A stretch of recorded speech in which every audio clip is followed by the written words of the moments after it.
Timnas U22 dapat satu keuntungan di SEA Games 2023, pelatih Thailand tak terima.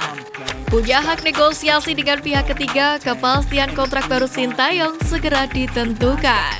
Gahar, 5 pemain keturunan berpotensi perkuat Timnas Indonesia di Piala Asia.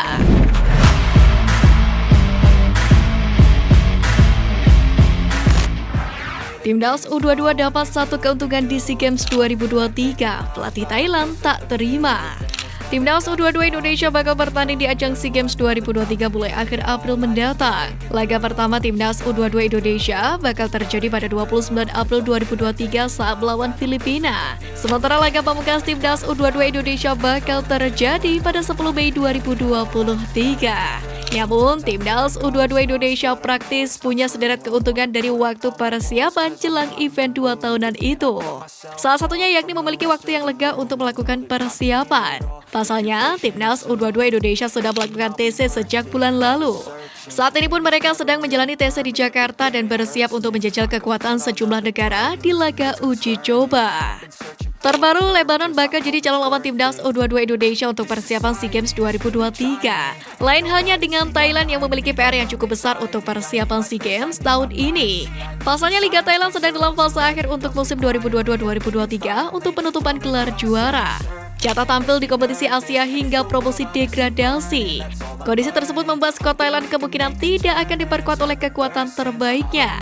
Apalagi Liga Thailand sendiri baru berakhir pada 10 Mei 2023 atau tepat di laga terakhir fase grup SEA Games 2023.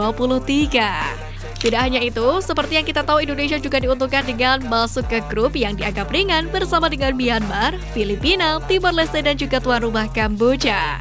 Hal ini pun sukses membuat pelatih Thailand iri. Menurutnya seharusnya pasukan Indra Syafri juga menghuni grup B agar semakin ketat dan lengkap persaingan tim-tim kuat di Asia Tenggara.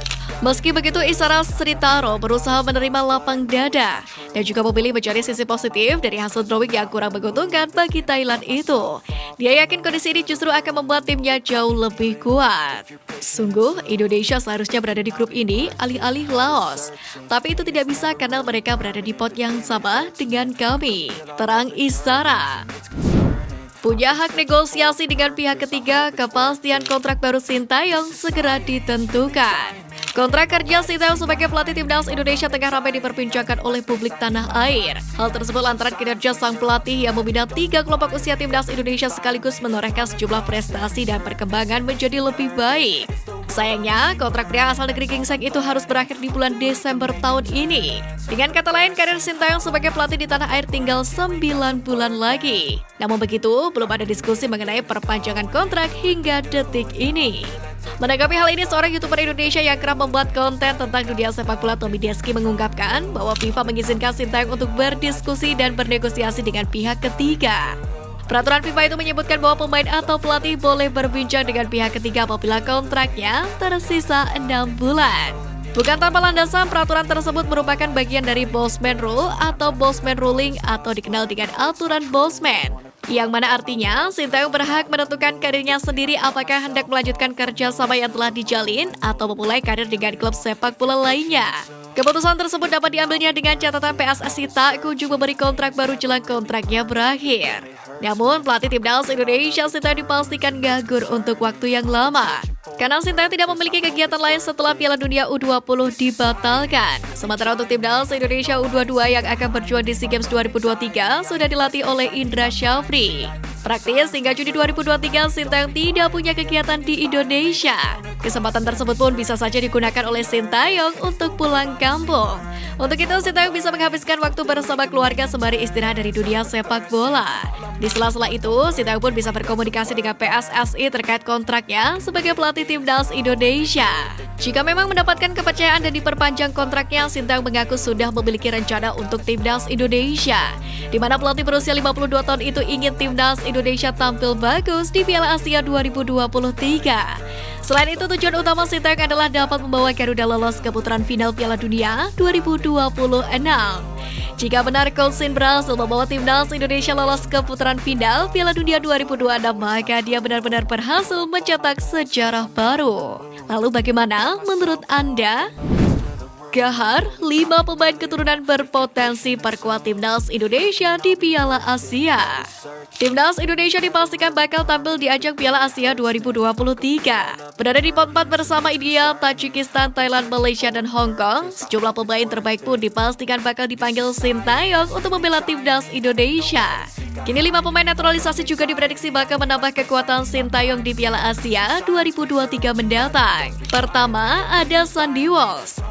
Sandy Walsh sudah bisa membela Timnas Indonesia. Ia urung membela Timnas Indonesia di FIFA Matchday Maret lalu lantaran mengalami cedera. Sandy Walsh sendiri sejak dinaturalisasi pada November 2022 lalu belum debut sama sekali di Timnas Indonesia. Sandy bisa dimaksimalkan di Piala Asia 2023 nanti karena ia bisa bermain sebagai bek sayap kanan dan gelandang kanan. Kedua adalah Zain Patinama. Pemain 24 tahun itu sudah mendapatkan kewarganegaraan Indonesia. Zain tinggal merampungkan proses perpindahan federasi untuk bisa membela Timnas Indonesia.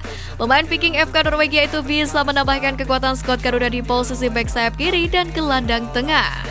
Pemain ketiga hingga kelima adalah 3 calon pemain naturalisasi yakni Justin Hubner, Ivar Juner, dan Rafael Struijk. Ketiganya sejatinya dinaturalisasi untuk memperkuat Timnas U20 Indonesia di Piala Dunia U20 2023. Akan tetapi seperti yang kita tahu, Indonesia dicabut haknya sebagai tuan rumah Piala Dunia U20. Sehingga Timnas U20 Indonesia pun gagal tampil di ajang tersebut. Meski begitu, proses naturalisasi ketiga pemain itu dikabarkan terus berlanjut. Jika benar proses naturalisasi ketiganya aman, maka ada 3 tambahan kekuatan di beberapa posisi Timnas Indonesia.